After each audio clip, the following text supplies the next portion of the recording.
Bitta tushuntiramiz. O'tgan safargi darsimizda, ya'ni bularga aslilarga o'tgan mavzuyimda to'p ko'paytirishga ajratish, tub sonlar, murakkab sonlarni hammasini tushuntirib o'tib ketdim. Yana bir marta eslab olamiz. Tub sonlar qanaqa sonlarida? Hech qaysi tub sonlar adashmaylar. O'ziga va birga bo'linadigan sonlardir, to'g'rimi? O'ziga va birga bo'linadigan sonlardir. Xo'p, tub ko'paytirishga ajratishni ham eslab olamiz. Berilgan natural sonlar nima edi? Berilgan natural sonda tub ko'paytirishga ajratish degani tub sonlarga bo'lib chiqish degani edi, xolos, to'g'rimi? Endi bizga u nimaga kerak? E kub va E kubni topish uchun kerak. Tushunarli? E kub E kubni topish uchun bosqichma-bosqich ish qilamiz. Birinchi bosqich nima qilamiz? E kub bilan va E kubni topish uchun. Tub ko'paytirishlarga Birinchi navbatda tub ko'paytirishlarga ajratamiz. Birinchi qiladigan ishimiz. Ikkinchi qiladigan ishimiz kanoniy yo'lmasini yozish. Kanoniy yo'lmasini yozish. Uchinchi qiladigan ishimiz nabasini topish keyinroq E kub va E kub birinchi yoziladi. E kub bilan E kub topganimizdan keyin nabasi nabaga topiladi. E kub. Tushunarli? E kub. Bo'ldi. Va to'rtinchisi mayli topamiz. Natural bo'luvchilar soni va natural bo'luvchilar topiladi. Natural bo'luvchilar soni va natural bo'luvchilar yig'indisi topiladi. Bo'ldi. Oxirgi 5-chi ishimiz umumiy bo'luvchilar sonini ham topib qo'yamiz, mayli, va umumiy bo'luvchilar yig'indisini ham topib qo'yaveramiz. Mana shu 5 ta amaldan keyin E kub va E kub hammasi topiladi. Natural bo'luvchilar soni, natural. Xo'p. 86 bilan 88 dedilar. Shularda E kub E kubni topamiz. Birinchi 86 ni nima qilamiz? Birinchi qiladigan ishimiz ko'paytirishlar. 2 43, to'g'rimi? 43 qanaqa son? tub son. Tub son. 43 ni o'zini yozamiz. Xo'p, 88 endi. 88 ni ham 2 ga bo'laman, 44. Yana 2 ga bo'linadi, 22, yana 2 ga bo'lamiz. 11, 11 da o'zi tub son bo'lgani uchun o'zini yozamiz. Bo'ldi. Ikkalasini ham biz nima qildik? Birinchi ishimiz tub ko'paytirishga ajratib bo'ldik. Endi kanoniy yo'lmasini yozib qoldik. Endi yozamiz 86 barobar 2 dan bitta, 43 dan bitta. Xo'p, 88 barobar 2 dan 3 ta, 11 dan bitta. Bo'ldi? Xo'p, kanoniy yo'lmasini ham yozdik. Endi 3-chi ishimiz E kub bilan E kub. Bilasizmi? E kub b-ni topishimiz uchun nima qilamiz? Eng kichkinasini olamiz. E kub b-ni topish uchun aslida E kub b-ni topish uchun ikkalasida borini eng kichigini olamiz. Bu qarang, ikkalasida bori 86 da 2 ni 2 bor, 43 bor, to'g'rimi? 88 da ham 2 bor, 11 bor. Ikkalasida ham bor qaysi? 2 dan 1, to'g'rimi? 2. O'xshash deyiladi ular. Shu o'xshashlarning eng kichkinasini olamiz. Ya'ni 2 ning birinchisini olamiz. Bo'ldi. 2 ning birinchisi nechiga teng? 2 ga teng bo'ldi. Bu shart emas, lekin 2 ning birinchisi yozib qo'yamiz. Xo'p, E kub k ni topamiz. E kub k qaraymiz. Bunda ham bori, ya'ni boyagidek o'xshashlarining eng kattasini olamiz va o'xshash maslarini ham olamiz. Ya'ni 11 ham bor, 43 ni ham olib qo'yamiz. Tushunarli? 11 da birinchisi, 43 ning birinchisi deb hisobga olib qo'yamiz. Tushunarlimi? Kim tushunmadi?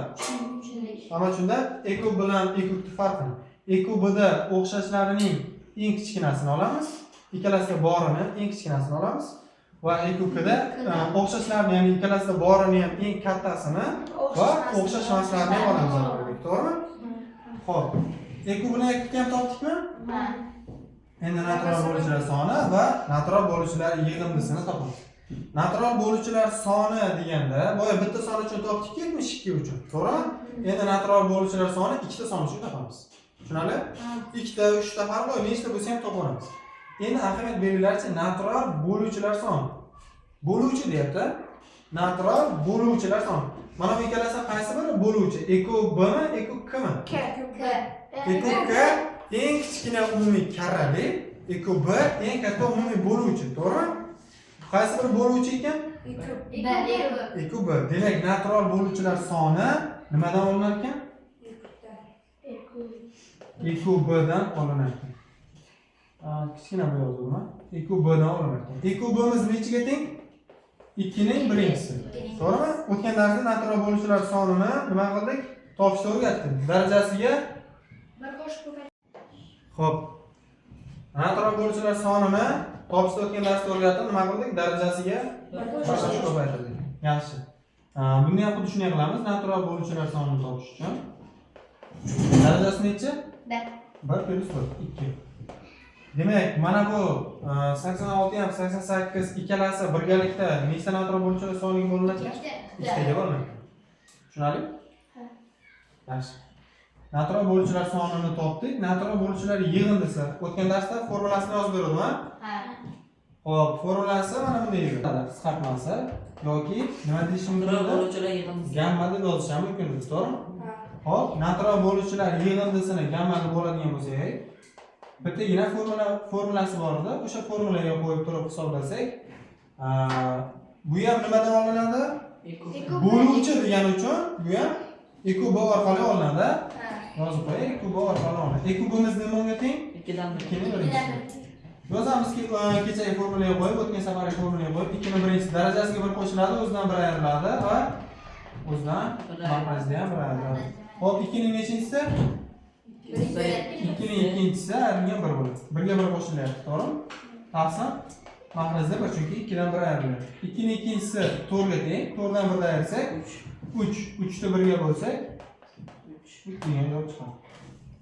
Demak, natural bo'luvchilar soni 2 ta, o'sha 2 ta sonni bir-biriga qo'shsak javobi chiqadi. Tushunarli bo'ldimi? Demak, natural bo'luvchilar soni bilan natural bo'luvchilar yig'indisini topdik. Kim tushunmadi? Hamma tushundimi? Endi qaranglar. Umumiy bo'luvchilar soni bilan umumiy bo'luvchilar yig'indisi qoldi faqat. Umumiy bo'luvchilar soni qanday topiladi? Umumiy bo'luvchilar soni qaranglar. Natural bo'luvchilar soni deyapti. Natural sonlar 0 dan katta sonlardir, to'g'rimi? Mana misol uchun 4 ni olib qaraylik-da.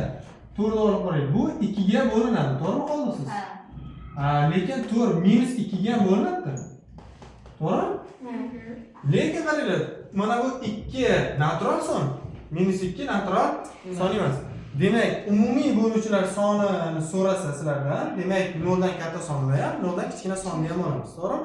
O'shaning uchun biz o'z-o'zidan kelib chiqadiki, umumiy bo'luvchilar soni 2 ta natural bo'luvchilar soniga teng bo'ladi, to'g'rimi? Ha. 2 ta natural bo'luvchilar soniga teng bo'ladi.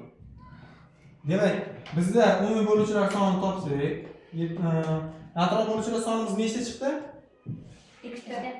2 ga o'shani ko'paytirsak, 2 ni 2 ga 4 bo'ladi. Demak, umumiy bo'luvchilar soni nechta ekan? 4 ta. 4 ta bo'ldi. Endi umumiy bo'luvchilar yig'indisi qanaqa bo'ladi? 4 dan ayiramiz 4 ga. Xuddi shunday desa ham bo'ladi. Qaranglar. Umumiy bo'luvchilar yig'indisi degani mana bu yerda 2 ga bo'linyapti-ku. To'g'rimi? Mana bu yerda minus 2 ga ham bo'lyapti. Yig'indisi har doim 0 bo'ladi, to'g'rimi? O'shaning uchun umumiy bo'luvchilar yig'indisi har doim 0 bo'ladi. Kim tushunmadi? Hamma tushundimi? Yozib olamiz.